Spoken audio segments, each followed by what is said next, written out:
responsabilidad venir a clases pese a que tienen un certamen mañana, ¿no? Y No, pasa mañana, ¿no? material, ¿no? No, bien, entonces nosotros vamos a continuar revisando la pulpa. Lo que habíamos dicho de la pulpa era que, como es un tejido orgánico, la verdad que es el tejido orgánico del diente, ¿ya? Solo se puede analizar por microscopía en material dental descalcificado.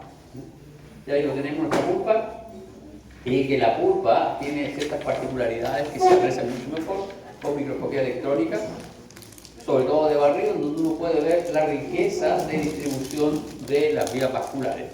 La vascularización de la pulpa es bien interesante, y la inervación también de la pulpa es bien interesante, la cantidad de nervios que tiene. ¿Ya? Bien, nosotros revisamos esta primera parte de la pulpa, revisamos los componentes estructurales de la pulpa, las generalidades. Dijimos que la pulpa estaba contenida en la cámara pulpar, dijimos que esta cámara pulpar va disminuyendo con la edad, lo cual genera conflictos para nuestra pulpa. Dijimos que en esa pulpa estaban los vasos sanguíneos, las células de la pulpa, muchas de las células que mantienen la matriz de la pulpa, las células que mantienen la dentina. El esmalte no, porque el esmalte es una estructura celular, no está en contacto con él.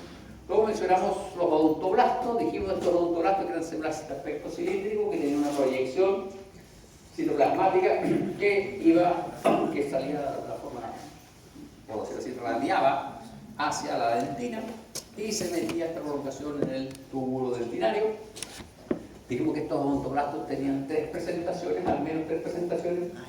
Estimada señorita, ¿cuál era la presentación que tenían los odontoblastos? Si uno los ve, los odontoblastos de la corona, de la raíz, los del ápice. ¿Había diferencia, cierto? No había diferencia en estos odontoblastos. Estos odontoblastos dijimos que formaban una suerte de capa epitelial, ¿ya? Y había diferencias. En un caso, los coronarios eran una capa epitelial que se asemejaba a un epitelio pseudoestratificado. La parte cervical de nuestro diente tenía un aspecto de epitelio cilíndrico, y más en la parte apical tenía un aspecto de células cúbicas, ¿ya? Los fibroblastos dijimos que eran células que producían la matriz de esta pulpa. Los macrófagos dijimos que tenían ciertas particularidades. Esos macrófagos estaban ahí en la pulpa. Las células dendríticas tenían una distribución bien particular. Las células dendríticas, no sé si se acuerdan, había células dendríticas que estaban en la zona odontoblástica y había otras células dendríticas que estaban en la pulpa propiamente tal, en la zona media de la pulpa, que estaban asociadas a vasos sanguíneos, ¿no?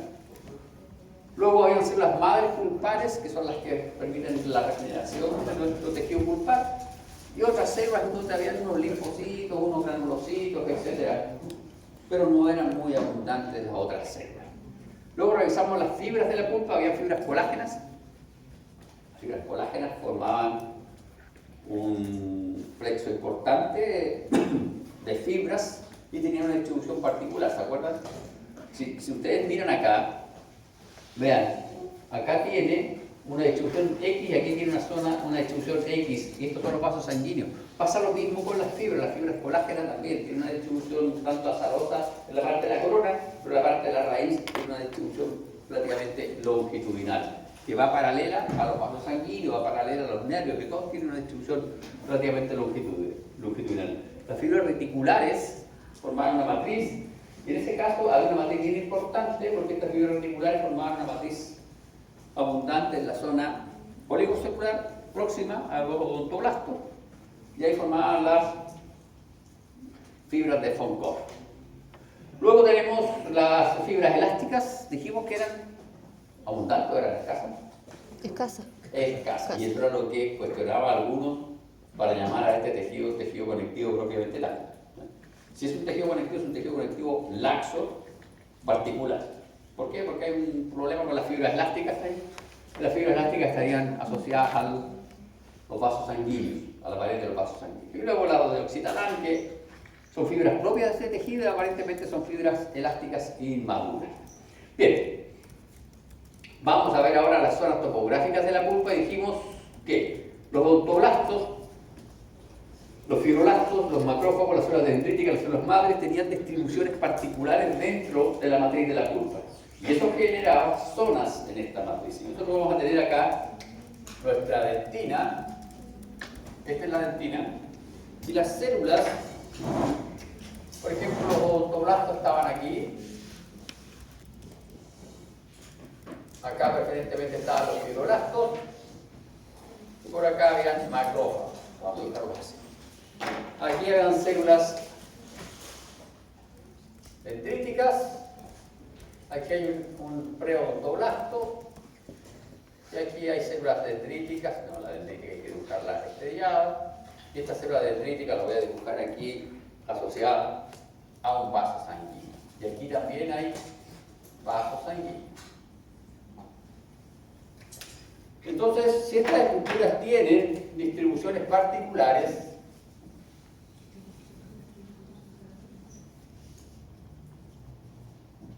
uno puede establecer zonas en nuestra pulpa.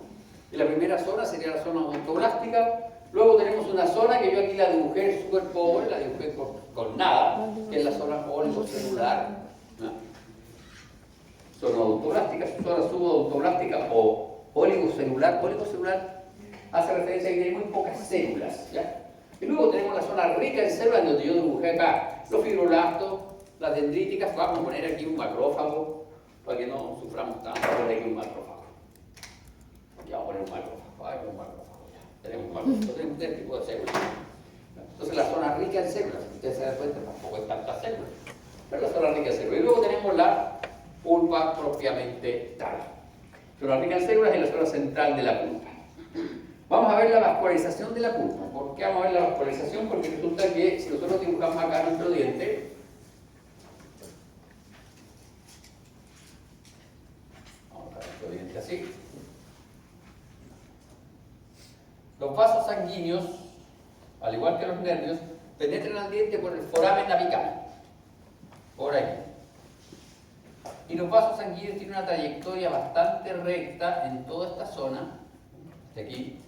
Y lo que hacen estos vasos sanguíneos es generar ramas, ramificaciones, y estas ramificaciones producen redes capilares. Entonces, si esto lo dibujamos acá, el vaso sanguíneo viene aquí, recto.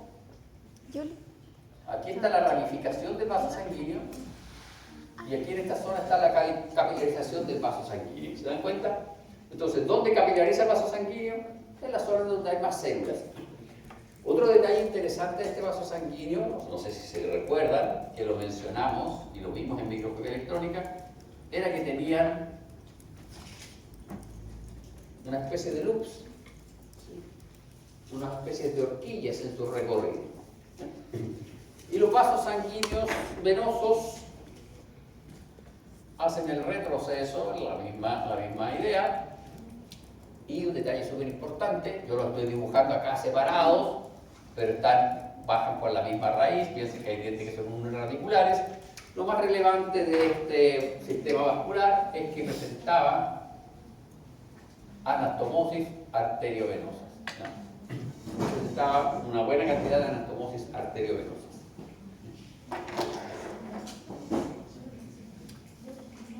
¿Qué pasa con la circulación linfática? La circulación linfática es bien simple. No, bueno, ahí me equivoqué. ¿Por qué ustedes no me dicen, profe, se está equivocando? No, ustedes tienen que ayudarme a decirme, profe, se está equivocando. Anastomosis arteriovenosa. ¿Ya? La circulación linfática se inicia aquí, con capilares linfáticos ciegos, y esos capilares linfáticos ciegos van hacia acá, hacia la zona media de la pulpa, ahí toman más calibre, adquieren aspecto de vaso de tipo venular y salen por el foramen apical. ¿A qué se refiere con vaso linfático? O sea, ciego. Ahí se comienza. Son así. Ciego. Es un vaso que no se comunica con nada, ahí redondito, tapado, ciego. Pero estos vasos tienen células endoteliales que tienen uniones súper laxas acá. Y en algunos casos tienen espacios con una valvulita que deja un hoyito. Entonces todo el líquido extracelular penetra hacia el interior de estos vasos linfáticos y saca el exceso de líquido acá de la pulpa. ¿Para qué? Para que ese líquido no aumente y así no aumente la presión y no tengas una pulpitis. Ya, entonces eso es lo que vamos a revisar hoy. Para mañana nos queda la histofisiología de la pulpa y la renovación de la pulpa, ¿no?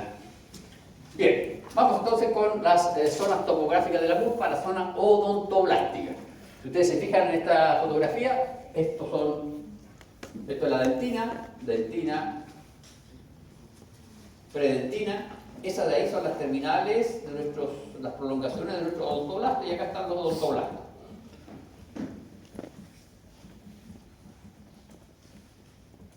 Yo dije que no les voy a preguntar a Daniela, pero me pregunto a ustedes.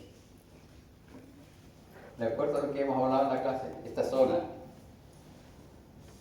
es apical o es coronal. Apical.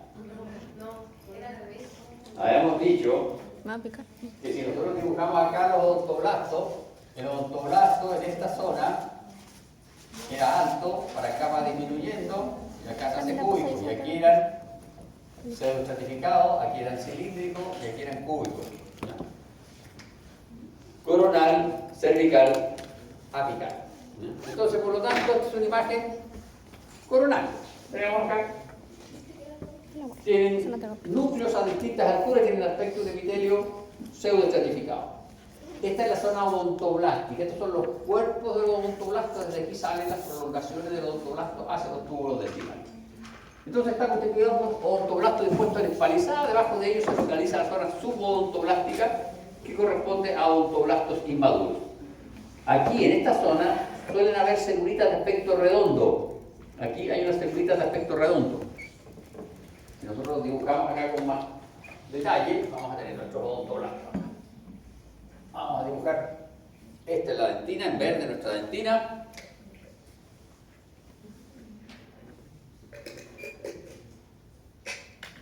Esa es la dentina. Eso de ahí es predentina. Esos son los túbulos dentinales. Nosotros vamos a tener nuestro odontoblasto acá.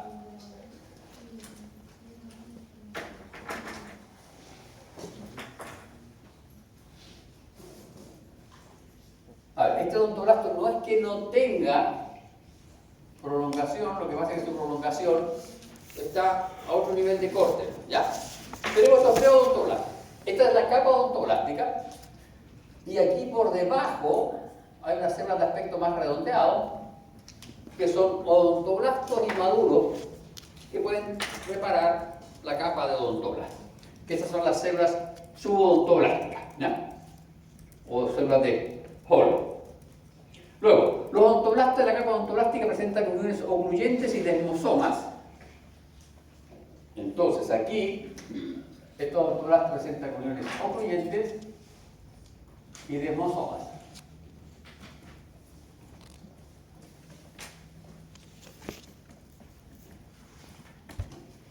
Y en la zona más basal, acá, presentan uniones de tipo comunicante.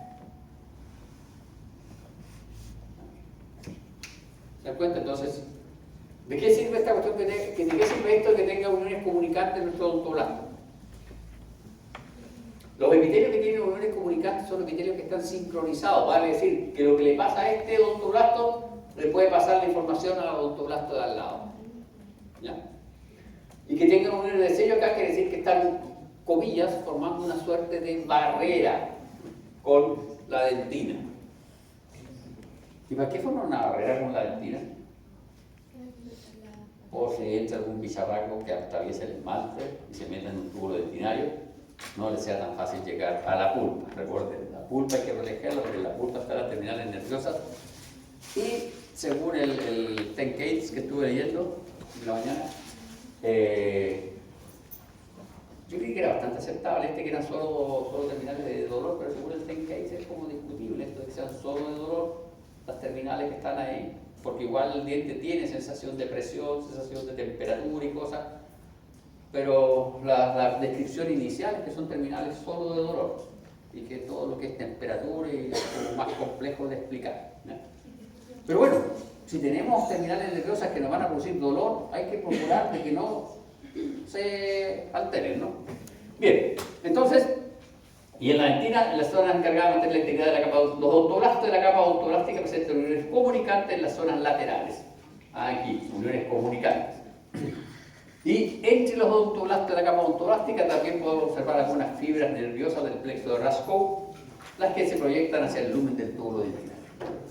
La fibra nerviosa viene desde acá.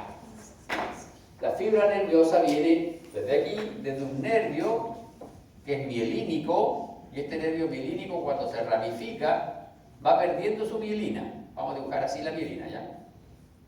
Esto es un nervio mielínico, aunque ustedes no lo crean. Pero cuando atraviesa la zona rica en células, este nervio suele perder la mielina y llega acá, se ramifica aquí y algunas terminales de este nervio llegan y se meten en el túbulo, en el conducto odontolástico, ¿no? Esas terminales, lo que discute el Tenkate, dice que esas terminales, primero no se ha demostrado fehacientemente su funcionalidad, por razones obvias, y es difícil dentro de la dentina hacer las pruebas, ¿no? Pero se cree que son funcionales en el sentido de que son terminales que han perdido su mielina. Bien, vamos con la zona subodontoblastica, que es esta zona de aquí. ¿Se fijan? Esa zona de ahí al medio, debajo del odontoblasto, esta zona. Y esa zona subodontoblastica, esa capa se caracteriza por estar por debajo del odontoblasto y se caracteriza por presentar muy pocas células, de hecho, por eso se llama capa óligocelular. Esta capa se localiza en el plexo de Raskow. Este plexo corresponde a esta ramificación que yo dibujé aquí. Aquí se ramifican las terminales nerviosas, por eso lo hice aquí con rojito. Aquí esta terminal nerviosa se ramifica un poco. Ese es el plexo de Raskow. Y este plexo, obviamente, en tinciones como esta, no se va a observar. ¿Usted hizo histología? Sí, porque si no, no estaría aquí. ¿Cómo voy a localizar ese plexo? Si son axones, tengo dos posibilidades de observarlo. ¿Qué dice ahí? Aquí está. Condiciones de plata o marcadores inmunohistoquímicos. ¿Qué marcador inmunohistoquímico utilizaría usted? Neurofilamentos, anticuerpos antineurofilamentos, ¿ya? Las tinciones de plata tiñen los neurofilamentos, y para estar más seguro de que son neurofilamentos, usted puede utilizar anticuerpos antineurofilamentos y por eso va a marcar acá profusamente este plexo, que es lo que esquematizamos acá, ¿ya? Bien, el plexo capilar subodontoblástico y los fibroblastos las células dendríticas. Entonces, ¿qué vamos a encontrar aquí? Plexo capilar subodontoblástico, plexo capilar. Este plexo capilar corresponde a capilares sanguíneos, que los vamos a dibujar acá. Lo mismo, viene la arteriola capilariza, se ramifica, y aquí en esta zona hay capilares sanguíneos. En esa zona hay bastantes capilares sanguíneos aquí, por debajito de los odontoblastos. La característica de estos capilares es que muchos de ellos son capilares fenestrados, son continuos, pero la mayoría de ellos son de tipo fenestrado. Capilares continuos y fenestrados, y muchos de ellos son fenestrados. También hay fibroblastos subodontoblasticos. Aquí hay fibroblastos. Vamos a dibujar nuestro fibroblasto. Típico fibroblasto, lo vamos a dibujar así. Ese es un fibroblasto. Y hay células dendríticas. ¿Se acuerdan? Células dendríticas. La célula dendrítica, como su nombre lo sugiere, es una célula de aspecto estrellado. Y estas células dendríticas, algunas, pueden tener prolongaciones que atraviesan la línea de odontoblasto. Esas son las células. Fibroblasto, célula dendrítica, capilares sanguíneos, red nerviosa. Son los elementos estructurales de la zona oligocelular.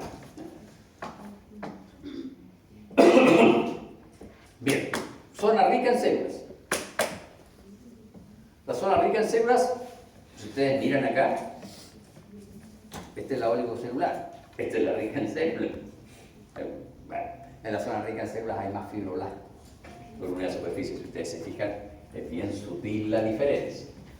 Odontoblasto, zona oligocelular, eso debería ser un preodontoblasto, eso podría ser un fibroblasto, no sé, esto podría ser una célula dendrítica, y ahí están los elementos. En esta imagen, ahí se ven los vasos sanguíneos, ese es un capilar, aquí hay otro capilar. Y esta es la zona rica en células. Si ustedes se fijan, la zona rica en células tiene 1, 2, 3, 4, se podría decir que tiene más núcleos. Principalmente fibroblastos y macrófagos y algunos linfocitos. Pero lo principal son fibroblastos y macrófagos que están en esa zona. Fibroblastos que tienen que sintetizar las fibras de colágeno, las fibras elásticas y las fibras de oxitárrico. Bien. Esta capa se localiza por debajo de la subodontoblastica, se caracteriza por presentar abundantes células. En esta capa vamos a observar células madre de pulpares, fibroblastos que originan las fibras de von Korff. Vamos a encontrar macrófagos y fibroblastos en abundancia. Y también vamos a encontrar linfocitos y también por esta zona van a pasar los vasos sanguíneos, ¿ya?, hacia la red subodontolástica. Bien, zona central de la pulpa, que es esta zona que está acá. Aquí vamos a encontrar los vasos sanguíneos de mayor calibre, de la zona central. Acá nosotros en las otras zonas, quizás habría que poner aquí los corchetes de esta zona.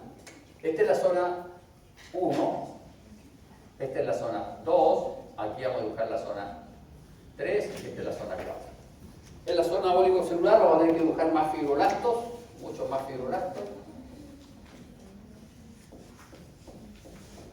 Vamos a dibujar algunos macrófagos aquí.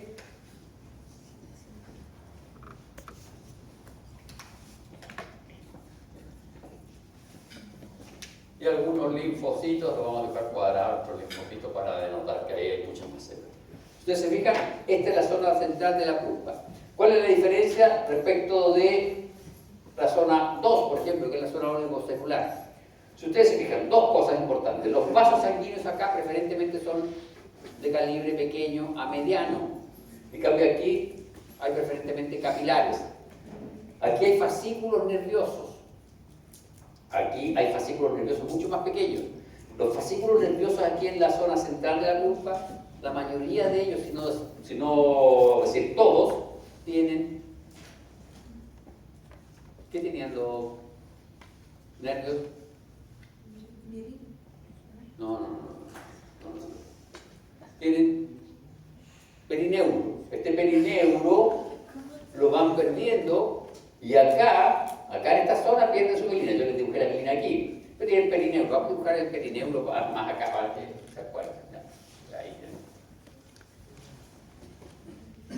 Perineuro. Y esta es mielina. La mielina la van perdiendo cuando pasan para estas otras zonas y llegan acá al final sin mielina. Los vasos sanguíneos de aquí son arteriolas. Estas arteriolas son bien particulares porque son arteriolas más o menos pequeñas. Las describen como de 100 a 200 micras más o menos el tamaño. Son bastante pequeñas.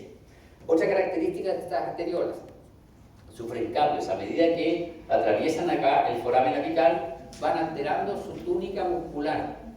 Y la túnica muscular de estas arteriolas se va haciendo más delgada y el calibre de la arteriola va aumentando. Entonces estas arteriolas meten sangre hacia la red vascular de la pulpa, pero no con mucha presión, con harta sangre, pero no con mucha presión. ¿Ya? Entonces, esos elementos son los que vamos a encontrar acá. Lamentablemente en esta fotografía hay más vasos sanguíneos de calibre pequeño que vasos sanguíneos de calibre mediano, ¿no? Aquí recuerden, también están las venas y también están los linfáticos, no lo hemos dibujado aquí, pero también están las venas, también de mediano calibre, y los vasos linfáticos. Entonces, vamos a encontrar aquí en la zona central de la pulpa fibroblastos, macrófagos, células madre de localización perivascular. Aquí es interesante, las células madre son de localización perivascular, están por fuera de la pared del vaso sanguíneo. Un detalle interesante respecto a los capilares Dice el Ten Gates, dice que estos capilares de esta zona de acá presentan pericitos, pero no muy abundantes. ¿Ya? Todos los capilares tienen pericitos, sobre todo si son continuos como estos de acá, o son fenestrados. Los capilares que no tienen pericitos son los capilares sinusoides, esos no tienen pericitos. Pero estos capilares continuos y fenestrados tienen pericitos. Pero acá describe Ten Gates que hay poco pericito, como irregulares. Eso quiere decir que estos vasos sanguíneos tendrían problemas para regular el tono vascular, porque el pericito ayuda a regular el tono vascular de sus capilares. Entonces, si tienen alteración los pericitos, habría algo ahí con la regulación del tono vascular, que probablemente eso lo van a ver en fisiología dental y probablemente ahí van a encontrar razón a esto que estos pericitos, según el Ten Gates, no son muy abundantes. ¿Ya? Entonces, acá tenemos células madre de locación perivascular y perineural, las células dendríticas de la pulpa. Tenemos acá los vasos sanguíneos, acá tenemos nuestros elementos. Bien, vamos a ver ahora la circulación sanguínea. Tenemos, estos son esquemas para ver la distribución, los elementos que yo ya les he dibujado. Y esta es una imagen de cómo es esta distribución. ¿Se fijan? Acá están los vasos sanguíneos. Estas son las arteriolas de 100-200 micras. ¿Ya? Aquí al lado hay fascículos nerviosos con perineuro. ¿Se fijan? ¿Ven cómo tienen preferentemente una distribución longitudinal o paralela al eje mayor del diente? Y en esta zona comienzan a ramificarse y forman los plexos capilares que están justo en la zona oligocelular, subodontal. Entonces, veamos esta circulación sanguínea. Los vasos sanguíneos aferentes penetran a la pulpa acompañados de fibras nerviosas a través del conducto o foramen apical. Hay vasos sanguíneos, hay vasos sanguíneos y nervios que penetran al diente por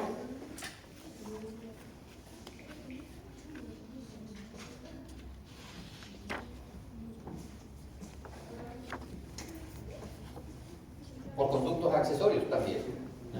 Por estos conductos accesorios también penetran algunos vasos, y esos vasos sanguíneos que tienen algunos problemitas cuando uno tiene que trabajar eliminando todo lo que es contenido pulpar. Porque es bien difícil de eliminar, ¿ustedes lo piensan? El acceso que ustedes tienen es hacia este lateral, es imposible casi de poder trabajar. Bien. Los vasos sanguíneos aferentes de la pulpa son pequeño calibre, arteriolas acá dice 150 micras, entre 100 y 200 micras de tamaño.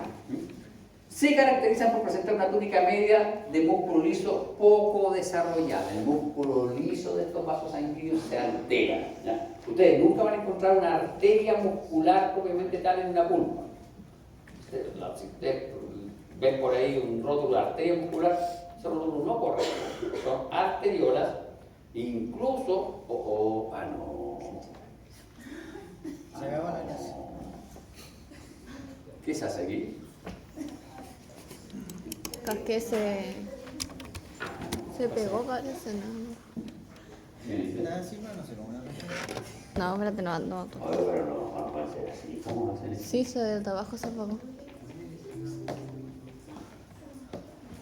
No, ¿qué hiciste? ¿Le sacaste de ahí? No, apreté. Estáis quedados, profe. Dice que de abajo, profe, se apagó. Fue la caja.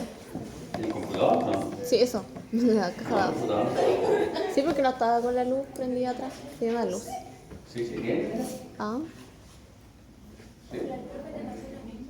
Sí, al profe siempre pasa lo mismo. ¿Y? Después se le... A usted le tiene seteado ya. Ah, creo que... No, pero ¿cómo hace? Siga la clase a capela nomás. Ay, ¿llegaste ahora? Ahora recién. Ya no sé si el profe te hace. Ya, no, dale. Dile, no importa.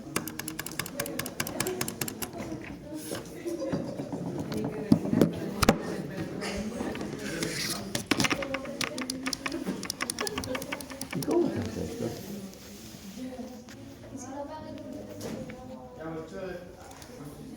Y estas arteriolas tenían de 100 a 200 micras de diámetro. Particularidad de estas arteriolas: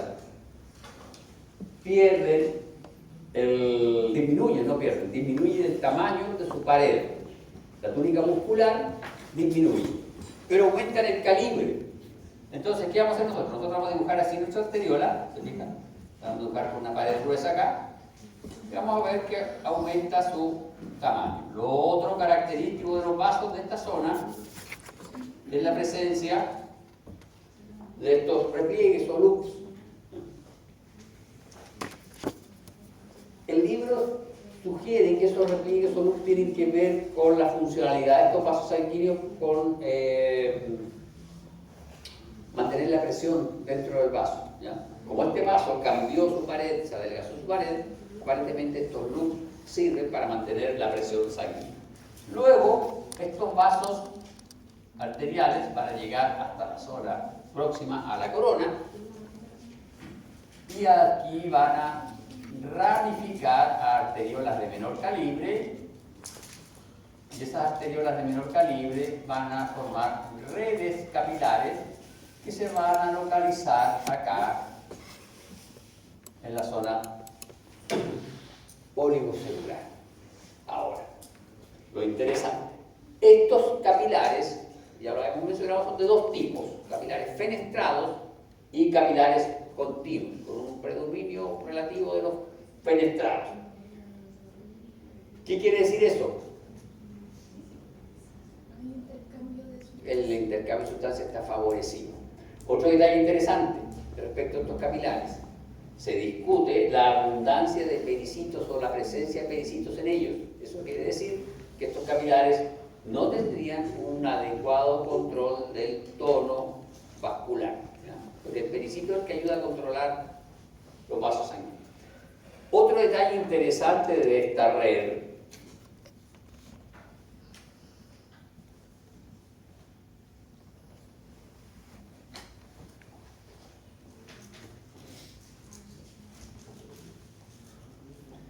es la presencia de anastomosis arteriovenosas.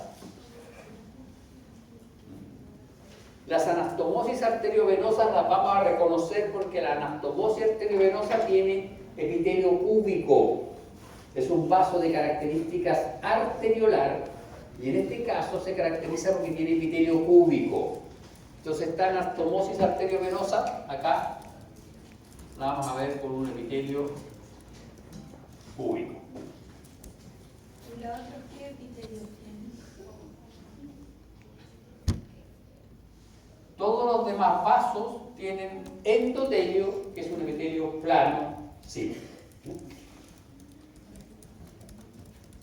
¿Qué más nos falta de esto? Nos falta ahora ver la vascularización linfática. La vascularización linfática se inicia con, vamos a dar aquí el monito bien bonito, vasos linfáticos ciegos que van a recoger el exceso de líquido en la zona oligocelular, y estos vasos linfáticos ciegos van confluyendo a vasos linfáticos de características similares a las vénulas, y esos vasos linfáticos realizan un recorrido similar a los vasos venosos y finalmente salen por el foramen apical, ¿ya? Entonces, se fijan, por el foramen apical penetran las arteriolas y los nervios y salen los vasos venosos y los vasos linfáticos. Se supone que cada diente tiene una red linfática, y si el diente tiene dos raíces, tiene dos salidas de su red linfática, ¿ya? ¿Qué pasa ahora con los nervios? La vascularización, la inervación. Los nervios, al igual que los vasos linfáticos y al igual que los vasos sanguíneos, utilizan el foramen apical, penetran fascículos nerviosos sensitivos, sistema nervioso autónomo, y estos fascículos van ascendiendo hacia la zona coronal, y parte de estos fascículos va a inervar las arteriolas y el resto va a formar una red de terminales nerviosas en la zona odontoblástica y subodontolástica, ¿no? Lo particular, estos vasos sanguíneos van perdiendo su túnica, es decir, su perineuro, así se llama, van perdiendo su perineuro, y cuando pasan hacia la zona rica en células, muchos de ellos se adelgazan mucho y van a perder su mielina cuando ya están en la zona rica en células. Y cuando llegan a la zona odontoblástica, muchas de estas terminales nerviosas no tienen mielítica. Algunas de ellas se quedan formando un plexo en la zona odontoblástica y otras penetran hacia los túbulos odontoblásticos. Aquí los nervios, ¿cómo los dibujamos? Los dibujamos aquí. Este mono, este cartoon, sí va a ser difícil de entender. Entonces, acá tenemos, vamos a dibujar ahí, ese es el perineuro.